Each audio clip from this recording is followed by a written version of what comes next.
By the way, thank you for all your emails. I know sometimes I'm a little slower getting them to the club than you'd probably like, but we're so happy that you've been writing to us. You can email me at blah blah blah.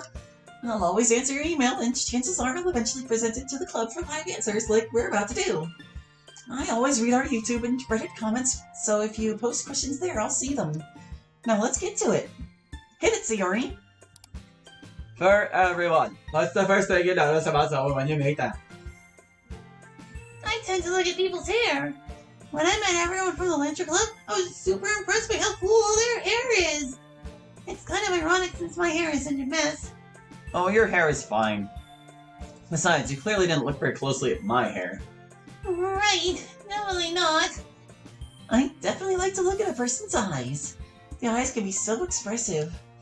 I like to think they give you a little insight into the person's character. I also notice a person's eyes, but I also look at the way they carry themselves. Their overall presentation. Are they confident, downtrodden, that kind of thing? I look at how much care they put into their appearance. You can tell a lot about someone from that. Even if they don't have a bunch of fancy, expensive clothes, you can still put lots of effort in. And for some people, it really shows. Whereas for some people, like MC here, it does not. Charming as always, Natsuki. I'm not sure I've really developed a program for what to look at. I guess I kind of just see everything. I guess that's kind of a stereotypical boring answer, but it's the truth. Alright, next one. If you all could live in a different video game, which one would it be and why? Asks Julian. I always feel like I can't contribute anything to questions like this. I don't really play any video games. But from what I can tell, I think I'd really like one of the Elder Scrolls games. A world where sorcery and dragons and such are real. I could probably find a way to enjoy that. I think I picked the Mario games. But, like, more the Mario universe. Like Mario Party or Mario Kart. The ones where they get together and have fun rather than jump on each other's heads. Sorry, I'm pretty sure they do that in like all their activities, no matter what it is. Even the bad guys and the good guys in those games seem like they're good friends off the clock. Ah, finally we come to a true area of expertise for me. It would probably be cheating to pick a licensed game. I think, to make a really long story short, I'd pick the Mass Effect games. I think it's cool how they've built their whole galactic community in that one. It seems like a cool place to live. Stardew Valley. Don't question it. I remember an email we got recently mentioned me being in the Yandere simulator. But really, I'm not like that at heart, jokes aside. I think an important question is whether I'm still self-aware in the new game. If so, it would be interesting to explore how that works in other games. I think my answer will still end up being Spy Party. That game you mentioned last week? I don't think you ever explained what it's actually about. Oh, it's a great concept. There's this fancy cocktail party full of AI characters, but the human player is a spy trying to infiltrate it into a bunch of spy things like planting listening devices. But they have to be careful and pretend to be an AI. Because the other player is the sniper. They're on the outside looking in. And they're trying to figure out who the human player is hiding in all the AIs. Whereas you're an AI, but a sapient one. I see why it'd be interesting to you. I kind of feel like that would get boring after a while, though, don't you think? Like, maybe it's a fun game to play, but would it be a fun game to live in? Yep, I'm actually pretty good at it. Next question. Is Monica on the student council? It seems like she'd be a good student council president. You watch a lot of anime, don't you, anonymous emailer? You want Monica to be the terrifying, hyper-competent student council president who wields immense raw power? Well, it doesn't work quite like that at our school. Even though Monica is terrifying, hyper-competent, and wields a different kind of immense raw power. She's just a volunteer for the student government. She helps out, she's not the president. Yeah, the student council presidency is super important to the girl who has it. Monica could run for it, maybe, but she probably doesn't want to upset her. Plus, Monica's happy where she is. Yeah, being the president of the literature club is probably enough to keep anyone busy full-time. Even if it weren't some weird eldritch data portal or whatever. Well, I appreciate you giving me a second to read this, because I was taking a drink. Hey, Monica. This is probably a weird thing to say, and it's not really a question either, but you've been thinking about it for a while now. Even though you and the others think you don't exist, technically that is not true. You may not exist here in this reality or universe, but you do exist wherever you are right now. So saying you don't exist only applies to my reality, but not yours. For example, there are many universes in the multiverse. One of those universes is yours, and the one you live in. Another universe is my universe, the one I live in. You may not exist here in his world or universe, but you do exist there in yours. I hope this makes sense. Thanks for reading, Joseph. Yeah, it's just different, you know? Like, yes, in some senses of the word, both your world is real and this world is real. And I can experience this world in a real way. But at the same time, I'm very aware of something wrong or something missing. It's as though I had been able to see and became blind, or had been able to hear and became deaf. Except I used to feel as though my world were not an ultra-simple visual novel game program, and now I don't feel that way. Maybe it would be different if you were born blind or deaf, but aware you were in a game. But for me, it feels like something has cruelly been taken away. I'm aware of the weird nature of my reality and its lack of a connection to yours, in a way you probably aren't. Or maybe you are. But in any event, it just feels like something's missing. It's not as bad as it used to be. I try to focus on the real experiences I have in here. But it still doesn't feel normal. But I really appreciate you comforting me, Joseph. It's nice to know that you care. Hi, Monica. How was your spring break? What sort of things do you and the others typically do on your weeks off? Monica, your head is in front of the words as stated. All those years are so many opportunities to say how he felt, and then he's just most at least here he is happy. That's the most important thing. L. And the rest of the club together. Again. Where did I stick together in? My spring break was pretty uneventful. I mostly spent it lounging unproductively around the house. I had been working pretty hard up until the break, so I thought I needed some time off. I did answer a bunch of your emails that didn't end up on here, though. And I fine-tuned a few other things related to the game, I guess. Also, I had to text Sayori and MC a few times. Had to make sure that whole situation wasn't going to disrupt the club. What about the rest of you? I actually hung out with Kenzo a lot. I realized I didn't really know him that well. So we spent some time studying together in the library, and we had lunch a couple times. He might be as hopeless as I am, academically, but we were able to help each other a little. Oh, so you admit you're academically hopeless even though you're in calculus. I actually helped paint a mural downtown. I didn't know you were an artist, Natsuki. I'm not! I just did the background layer. It turns out that anyone can paint this wall solid blue. Why'd you choose that to do all of all things? One of my other friends was volunteering to do it, and I was kind of bored. Plus, it seemed like a cool way to help out around the community, you know? That was very kind of you, Natsuki. I spent a good bit of time trying to learn Python. Renpai is one thing, but Python is what underlies it, and it's much broader a topic. I'm not sure I accomplished much, but hopefully I laid the foundation for future accomplishments with what I learned. Yeah, it definitely wasn't my favorite spring break ever. But you're right, as long as Sayori is happy, that's what matters the most to me. Plus, I had video games to dull my pain over the break. Stop. Oh, that's probably a sign that we should stop for the day. But I'm fine. Just hanging out in my infinitely repeated, computer-simulated senior year of high school. How about you? Okay, everyone, we're almost done for today. Just 2 small things to take care of. The first is the theme for next week's poems. Write a poem about a painting. And the other thing, you forgot, didn't you, MC? Forgot what? You didn't think we'd let you forget, did you? What is it?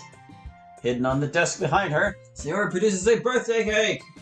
Happy birthday, MC! Happy birthday! Aw, you guys. I completely forgot that's today. Thanks. We know that your birthday's a little different from ours. And I figured you might forget because you haven't lived with your birthday for years. But I think that means it's our job to help you make it memorable for yourself.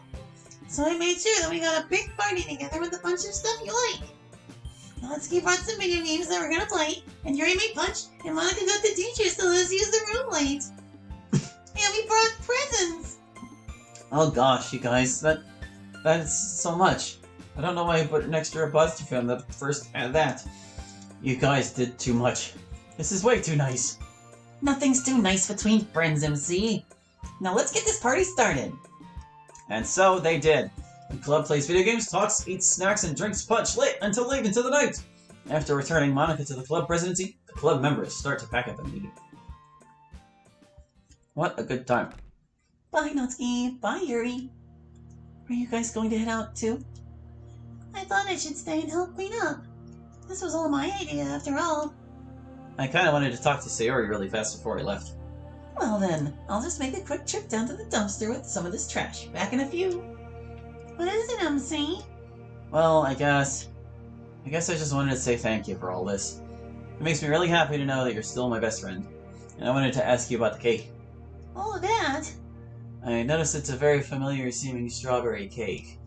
Yeah, well, I heard about what happened to the last one. I know you put a lot of effort into it. And I felt really bad about it. So I figured I owe you one strawberry birthday cake. And since your birthday was coming up, it was a good time for it. So I got on the phone with Dotski. And you made this cake. That's really cool, Sayori. Well, this is the ninth cake. The others didn't turn out very well. There may have been some accidental fires. But I got there with enough practice. Well, I'm glad. Like I said, it's nice to feel like we're okay. Come on, let's walk home. Before we go, you're okay? Yeah, I'm okay. Are you okay? Yeah, of course I'm okay. Now let's go. Aw. Ooh, split screen. I am not okay. And so says MC to say, the nicer she is, the worse it gets. I feel like I can't live my life in such close proximity. It's torture. I can't take it. I hate having to treat him this way. I care a lot about him. It makes me feel even worse than usual. I can't take it. I'm just going to go to sleep. I'll feel better in the morning. Sayori eyes her bed. You're not getting out of it that easily. No. I have a great idea. Let's reflect on the 1,000 ways everyone's lives would have been better today if you just weren't there. Let's think about the crap that everyone has to deal with because of you. You're worthless. I'm not worthless. I'm not. You are, and you know it. Saying you're not doesn't magically protect you. Sayori picks up her phone. Hi, Kenzo. Oh, hey, what's up, Chica? Oh, nothing much. How are you? I'm good, what's up? Everything okay? Of course everything's okay. I just wanted to talk to you about something important real quick.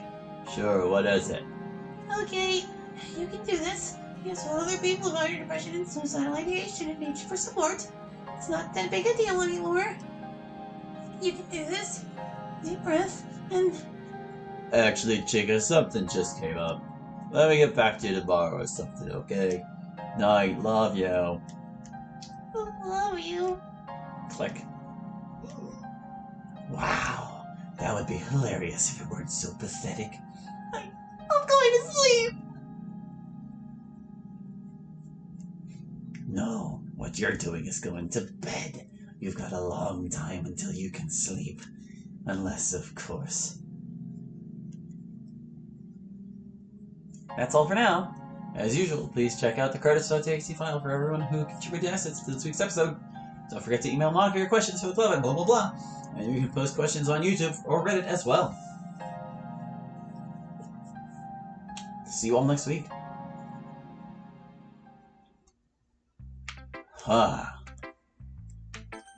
They've got to get together, man. That's the only way it's gonna go. Dump that loser Kenzo. Nancy tries to make sure Sayori's okay. MC makes him odd about the wine visit. Monica and Yuri have a serious talk. Gosh, I wonder what about, considering that last episode. Oh.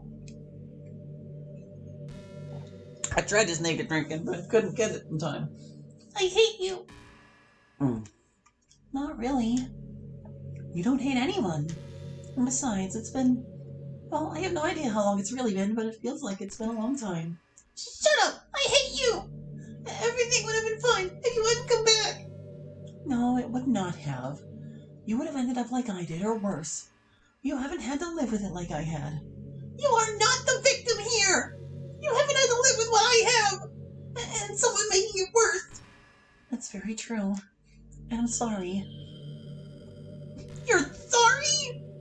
All of this, and all you say is that you're sorry? Well, there's more to it. But yes, I'm sorry. I made you worse. I made Yuri a lot worse. I deleted Natsuki outright. I didn't think you were people. But but we've been your best friends for so long. Have you? I think so. Like, it feels real, even if it's not. I don't know. Yeah, I thought I knew, but I was wrong. You're a person, as much as I am anyway, and so is everyone else. And I'm sorry for hurting you. It was a combination of not understanding what you really were, and a big reaction to being trapped. Yeah, I guess that's... Wait, no! How can you be this even-tempered about it? God, you're so creepily calm sometimes! I've had a lot of time to think about it. Me lacking calm is what started all this, so I'm trying to stay calm. I guess that makes sense. But just because you apologize and explain doesn't get you out of it! We're still not friends again, though! Yet! I knew you'd come around. It's in your nature to be forgiving. Ugh, shut up! What are you even doing over here? Trying to fix things. Yeah? How are we even here? I thought you deleted everything. I'm not sure. Something about the club presidency is preserving you, I guess. And I guess I'm still here because I've distributed my consciousness throughout the file system. I have no idea what that means. I'm not sure I do either, but we're here. How are you going to fix things on your own? I think I have a way. We'll see. Can you bring them back? Natsuki and Yuri? Eventually, I think so. What about MC? Hmm. Can you bring him back? Ah! And other than that, no homework. Sorry, Sayori, I know the bell is kind of loud. Sorry, you just startled me was all. The class and teacher file out of the classroom. It startled you because you were asleep. Why didn't you wake me up then? You looked like you needed the sleep more than you needed an exam review. Honestly, sometimes you come to school looking half dead, Sayori. You should try to get more sleep. Yeah, it's just hard sometimes. I usually have stuff I gotta do in the evening. Man, you're even more tired than usual today. Come on, let's get you out of here. You can take a little nap on a locker bench during the break. I'll wake you up when it's time to get moving to class. How about that? Thanks, Natsuki. I don't want to be too much of a bother, though. It's fine. Someone's gotta take care of you. And you can't do it yourself, and you've stopped letting MC do it. So someone has to pick up the slack, and today that's me. Now, out to the locker room with you. Thanks, Natsuki. I'm just glad you're not arguing like you usually would. Maybe being tired makes you easier to care for. Or maybe you're getting a little better. Maybe. That would be nice. Come on, let's go. Sorry, I know it's kind of loud in here. No, it's not a problem. I'm really tired. I should... Well, that was fast. She really is tired. It seems like this is taking a long time. Can't you, like, make us be somewhere instead of wherever this is? No, Why not? I'm not the president of the literature club. You are. So what? I have to figure out how to rebuild everything? Basically, I mean, unless you want me to do it. No. So what are you doing now if you're not the club president? Just trying to nudge things back into place, I guess. I can't directly edit things, but I can sort of influence them from here. That's why it's taking so long. What about that classroom in space? Oh. Yeah, I guess we could go there if you want to. Nothing's happening. Well, yeah, you'd have to do it. I don't know how. It's a console command. What? Much later.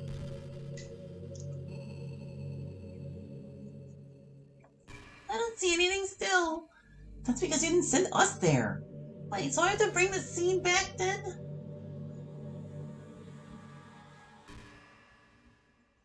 Wait, what?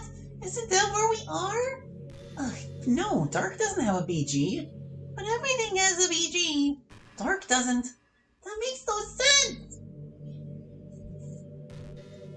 Coding is frustrating. Even later.